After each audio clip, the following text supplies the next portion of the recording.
प्रिय विद्यार्थियों, मैं श्याम कुमार, असिस्टेंट प्रोफेसर भूगोल विभाग, किसान पीजी कॉलेज पैकौली, हाटा, कुशीनगर।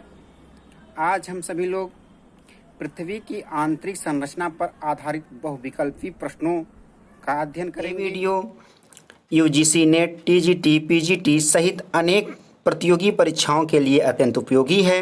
चलिए मित्रों, वीडियो शुरू करते हैं। यदि प्रश्न अच्छे लगें, वीडियो पसंद आए, लाइक, शेयर और सब्सक्राइब जरूर करें। चलिए देखते हैं इस टॉप 10 सीरीज का पहला प्रश्न। पहला प्रश्न है, सौरमंडल के किस पिंड से पृथ्वी की आंतरिक संरचना की जानकारी मिलती है? अर्थात सौरमंडल का वह कौन सा पिंड है जिसके द्वारा पृथ्वी की आंतरिक संरचना के विषय में जानकारी प्राप्त होती है? ए ऑप्शन है ग्रह, बी ऑप्शन है उपग्रह, सी ऑप्शन है पुच्छल तारा, डी ऑप्शन है उल्काएं। आपका सही आंसर है उल्काएं। उल्का पिंडों के द्वारा ही पृथ्वी के आंतरिक संरचना की जानकारी प्राप्त होती है। मित्रों, आप सब जानते होंगे उल्का पिंड अंतरिक्ष में तीव्र गति से घूमते हुए अत्यंत सूक्ष्म ब्रह्मांडीय कण हैं। अंतरिक्ष में ये कण 12 से 72 किमी प्रति सेकंड की गति से घूमते हैं तथा कभी कभी यह पृथ्वी के वायुमंडल में प्रवेश कर जाते हैं। धूल व गैस से निर्मित ये पिंड जब वायुमंडल में प्रवेश करते हैं तो पृथ्वी के गुरुत्वाकर्षण के कारण तेजी से पृथ्वी की ओर आकर्षित होते हैं तथा वायुमंडलीय घर्षण से चमकने लगते हैं। इसलिए इन्हें टूटता हुआ तारा भी कहा जाता है। आप लोग रात्रि में देखे होंगे टूटते हुए तारे को। पृथ्वी के धरातल से 80 किमी की ऊंचाई तक पहुँचते पहुँचते लगभग सभी उल्का घर्षित होकर पूर्णतः नष्ट हो जाते हैं, किंतु कभी कभी ये नष्ट ना होकर एक पिंड के रूप में पृथ्वी पर गिरते हैं, तब उन्हें उल्का पिंड या उल्कास्म कहते हैं। पृथ्वी के धरातल पर भारी उल्का पिंडों के गिरने से उल्कापातीय क्रेटर का निर्माण होता है। मित्रों, आइए देखते हैं इस सीरीज का दूसरा प्रश्न। दूसरा प्रश्न है, स्वेस महोदय ने पृथ्वी की कितने परतें मानी हैं? अर्थात स्वेस महोदय पृथ्वी की आंतरिक संरचना में पृथ्वी को कितने परतों में विभाजित किया है? मित्रों, इसके पहले वाले वीडियो में पृथ्वी की आंतरिक संरचना के विषय में विस्तृत जानकारी हमने दी है। जो लोग उस वीडियो को नहीं देखे हैं, उस वीडियो का लिंक इसके डिस्क्रिप्शन में दिया हुआ है, यहाँ से जाकर आप उस वीडियो को देख सकते हैं और पृथ्वी की आंतरिक संरचना के विषय में विस्तृत जानकारी प्राप्त कर सकते हैं। तो ए ऑप्शन है आपका 3, बी ऑप्शन है 4, सी ऑप्शन है 5 और डी ऑप्शन है 6। आपका सही ऑप्शन है ए 3। स्वेस महोदय ने पृथ्वी की 3 परतें मानी हैं। उन्होंने बताया था कि पतले क्रस्ट के नीचे 3 परतें हैं। पहली परत उन्होंने सियाल बताया था। सियाल जो सिलिका और एल्युमिनियम से निर्मित है। दूसरी परत उन्होंने सीमा बताया था जो सिलिका और मैग्नीशियम से निर्मित है। तीसरी अर्थात आंतरिक परत को उन्होंने नीफे बताया था जो निकेल और फेरम अर्थात लोहे से निर्मित है। इन्हीं तरह डाली महोदय एक और विद्वान हैं, उन्होंने भी पृथ्वी के अंदर 3 परतों को बताया है, बाहरी परत, मध्यवर्ती परत और केंद्रीय परत। होम्स महोदय ने भी पृथ्वी को 2 परतों में विभाजित किया है, क्रस्ट और सबस्ट्रेटम। क्रस्ट में इन्होंने सियाल और सीमा के मध्यवर्ती परत को सम्मिलित किया है। सबस्ट्रेटम में सीमा की निचली परत और नीफे को सम्मिलित किया है। अर्थात होम्स महोदय ने पृथ्वी को 2 भागों में बांटा है, जबकि स्वेस महोदय 3 भागों में विभाजित किया है। चलिए देखते हैं इस सीरीज का अगला प्रश्न। अगला प्रश्न आपका कथन और कारण पर आधारित है। ऐसे प्रश्न परीक्षाओं में पूछे जाते हैं, एक कथन रहता है और दूसरा कारण रहता है और उन दोनों को देखना रहता है कथन और कारण दोनों सही हैं कि नहीं सही हैं, या एक सही है और दूसरा गलत है। यहाँ पर देखिए कथन ए आपको दिया हुआ है, भूकंप लहरें भूगर्भ की संरचना को समझने में सहायक हैं। उसका कारण आर दिया है, गहराई बढ़ने के साथ इनकी गति बढ़ती जाती है। यानी कथन भूकंप लहरें भूगर्भ की संरचना को समझने में सहायक हैं। उसका क्या कारण है कि गहराई बढ़ने के साथ इनकी गति बढ़ती जाती है। अब ए और आर अर्थात कथन और कारण दोनों सही हैं और कारण कथन की सही व्याख्या करता है, पहला ऑप्शन हुआ। आपका दूसरा ऑप्शन है ए तथा आर दोनों सही हैं किंतु आर ए की सही व्याख्या नहीं करता। आपका तीसरा ऑप्शन है ए सही है, आर गलत है। आपका चौथा ऑप्शन है ए गलत है जबकि आर सही है। यहाँ पे आपका सही ऑप्शन होगा सी, ए सही है जबकि आर गलत है। ए का अर्थ है कि कथन यहाँ पर सही है और कारण गलत है। कथन दिया हुआ भूकंप लहरें भूगर्भ की संरचना को समझने में सहायक होती हैं, यह सही है। लेकिन जो कारण दिया है गहराई बढ़ने के साथ इनकी गति बढ़ती जाती है, गहराई से इनकी गति से कोई संबंध नहीं है। चट्टानों के स्वभाव पर इनकी गति निर्धारित होती है।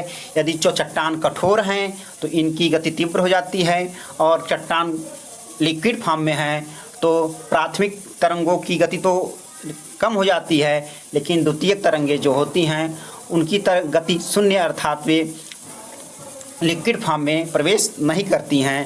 तो कथन सही है, कारण गलत है। आपका सी ऑप्शन सही है। चलिए देखते हैं इस सीरीज का अगला प्रश्न। अगला प्रश्न है अंतर्राष्ट्रीय भूमिति एवं भूभौतिकी संघ IUGG के अनुसार भूपटल की औसत मोटाई है। हमने इसके पहले वाले वीडियो में बताया था कि IUGG ने भूपटल अर्थात क्रस्ट की मोटाई कितनी बताई है। ए ऑप्शन 36 किमी, बी ऑप्शन 32 किमी, सी ऑप्शन 30 किमी और डी ऑप्शन दिया हुआ है आपका 20 किमी। आपका सही ऑप्शन है 30 किलोमीटर। सी ऑप्शन आपका सही है 30 किलोमीटर। हमने बताया था कि क्रस्ट अर्थात भूपटल की औसत मोटाई IUGG ने 30 किमी मानी है। कुछ अन्य विद्वान 100 किमी या 50 किमी भी मानते हैं, सागर के नीचे 5 किमी मानते हैं, लेकिन अंतर्राष्ट्रीय भूमिति एवं भूभौतिकी संघ ने इसकी मोटाई 30 किमी मानी है। चलिए देखते हैं अगला वीडियो। अगला क्वेश्चन है पृथ्वी के आंतरिक भाग में कितने मीटर पर 1 सेल्सियस तापमान की वृद्धि होती है। अर्थात पृथ्वी के आंतरिक भाग में हम कितनी गहराई पे जाएं तो तापमान 1 सेल्सियस बढ़ जाएगा। ए ऑप्शन है 22 मीटर, बी ऑप्शन है 23 मीटर, सी ऑप्शन है 32 मीटर, डी ऑप्शन है 165 मीटर। आपका सही ऑप्शन है सी 32 मीटर। अर्थात पृथ्वी के आंतरिक भाग में 32 मीटर जाने पर 1 सेल्सियस तापमान की वृद्धि होती है। मित्रों, ऐसा ही वायुमंडल में होता है। वायुमंडल में हम जब क्षोभ मंडल में ऊपर जाते हैं तो तापमान में कमी होती है। आपको कमेंट बॉक्स में ये बताना है कि वायुमंडल में कितनी ऊंचाई पर जाने पर 1 सेल्सियस तापमान की कमी होती है। आप इसका आंसर कमेंट बॉक्स में ज़रूर देंगे कि वायुमंडल में कितनी ऊंचाई पर जाने पर, अर्थात वायुमंडल का जो क्षोभ मंडल है इसमें हम कितनी ऊंचाई पर जाएं तो 1 सेल्सियस तापमान की कमी होती है, उसको आप कमेंट बॉक्स में ज़रूर बताएंगे। चलिए देखते हैं अगला प्रश्न। अगला प्रश्न आपका है गलत जोड़ा बताइए। ऐसे प्रश्न परीक्षाओं में आते हैं जिसमें जोड़ा दिए रहते हैं, उसमें कुछ सही होते हैं कुछ गलत होते हैं। कभी सही जोड़ा को चुनना रहता है, कहीं गलत जोड़ा को। तो इस प्रश्न में आपको गलत जोड़ा चुनना है। यहाँ पर पहला जोड़ा है कि सिलिका और एल्युमिनियम, सिलिका एल्युमिनियम सियाल, यानी सियाल का निर्माण सिलिका एल्युमिनियम से हुआ है। हाँ, आप पिछले वीडियो में पढ़े होंगे, श्वेश महोदय ने सियाल के बारे में बताया कि सियाल का निर्माण सिलिका और एल्युमिनियम से हुआ है। तो ये जोड़ा आपका सही है। दूसरा आपका दिया हुआ है, एक आपका सियाल सही है। दूसरा दिया हुआ सिलिका मैग्नीशियम सीमा, यानी सीमा का निर्माण सिलिका और मैग्नीशियम से होता है, ये भी सही है, गलत नहीं है। सी ऑप्शन आपका दिया हुआ सिलिका और फेरम से नीफे का निर्माण होता है। तो यह आपका गलत ऑप्शन है, क्योंकि नीफे का निर्माण निकिल और फेरम से होता है। निकिल और फेरम का अर्थ लोहा से होता है, सिलिका और फेरम से नीफे का निर्माण नहीं होता है। इन चारों में से सी ऑप्शन वाला जोड़ा गलत है। आपका सी ऑप्शन होगा। अगला क्वेश्चन देखते हैं। अगला क्वेश्चन है पृथ्वी का औसत घनत्व है। पृथ्वी का औसत घनत्व कितना है? A option 2.5, B option 5.5, C option 6, D option 6.5। आपका सही आंसर है बी 5.5। पृथ्वी का औसत घनत्व 5.5 ग्राम प्रति घन सेमी होता है। वास्तव में पृथ्वी का घनत्व 5.52 ग्राम प्रति घन सेमी होता है। चलिए देखते हैं अगला प्रश्न। अगला प्रश्न है कांट ने पृथ्वी की उत्पत्ति से संबंधित किस परिकल्पना का प्रतिपादन किया है? ए निहारिका परिकल्पना, बी ज्वारीय परिकल्पना, सी वायव्य राशि परिकल्पना, डी द्वैतारक परिकल्पना। आपका सही ऑप्शन है सी है आपका वायव्य राशि परिकल्पना। यानी कांट ने पृथ्वी की उत्पत्ति से संबंधित वायव्य राशि परिकल्पना का प्रतिपादन किया है। इसे गैसीय परिकल्पना भी कहते हैं। यह परिकल्पना न्यूटन के गुरुत्वाकर्षण के नियम पर आधारित है। आपका जो पहला क्वेश्चन दिया हुआ है, ऑप्शन दिया हुआ है निहारिका परिकल्पना, ये लाप्लास महोदय की है। ज्वारीय परिकल्पना जेम्स जीन्स एवं जेफरीज महोदय की है। द्वैतारक परिकल्पना रसेल महोदय की है। इसके अलावा ग्रहाणु परिकल्पना आपका चैम्बरलिन एवं मोल्टन की है। सुपरनोवा परिकल्पना हायल एवं लिटलिटन की है। अंतर तारक धूल परिकल्पना ऑटो स्मिथ की है। ये परिकल्पनाएं भी अन्य परीक्षाओं में पूछे जाते हैं, इनको ध्यान दीजिएगा। देखते हैं अगला प्रश्न। अगला प्रश्न है निम्नलिखित में से कौन अप्राकृतिक साधन नहीं है?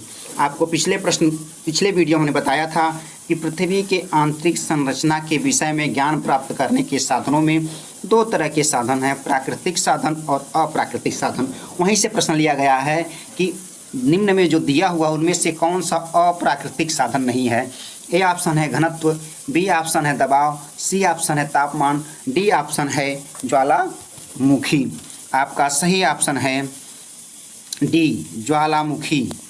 अर्थात जो ज्वालामुखी है वह प्राकृतिक साधन है, अप्राकृतिक साधन नहीं है।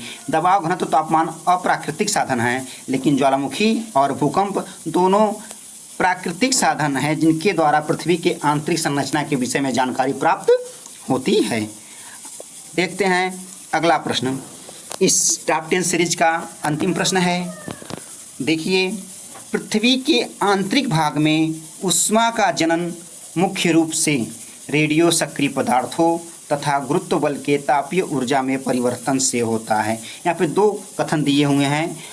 ऐसे प्रश्न भी परीक्षाओं में पूछे जाते हैं। अब इन दोनों कथनों में क्या दोनों कथन सही है या दोनों कथन गलत है, या प्रथम सही है द्वितीय गलत है, या द्वितीय सही है प्रथम गलत है, इस तरह से आपको चुनने रहते हैं। यहाँ पे देखिए, पृथ्वी के आंतरिक भाग में ऊष्मा का जनन क्यों होता है, किसके कारण होता है, उसके लिए दो बातें बताई गई हैं। पहला है रेडियो सक्रिय पदार्थों तथा दूसरा है गुरुत्व बल के तापीय ऊर्जा में परिवर्तन। तो आपका सही ऑप्शन है बी, अर्थात यहाँ पर दोनों ऑप्शन सही हैं। बी ऑप्शन उपयुक्त दोनों सही हैं, यानी रेडियो सक्रिय पदार्थ और गुरुत्व बल के तापीय ऊर्जा में परिवर्तन दोनों के द्वारा पृथ्वी के आंतरिक भाग में ऊष्मा का जनन होता है। अर्थात पृथ्वी के आंतरिक भाग में ऊष्मा का जनन मुख्य रूप से रेडियो सक्रिय पदार्थों तथा गुरुत्व बल के तापीय ऊर्जा में परिवर्तन से होता है। इनके माध्यम से पृथ्वी के आंतरिक भाग में तीव्र ऊर्जा पैदा होती है जो प्लेटों को इधर उधर खिसकाने में मदद करती है। इसलिए आपका सही आंसर है उपयुक्त दोनों कथन सही है। मित्रों, आप सभी लोगों को धन्यवाद। यदि वीडियो अच्छी लगी हो, प्रश्न अच्छे रहे हों तो लाइक, शेयर, सब्सक्राइब जरूर करें।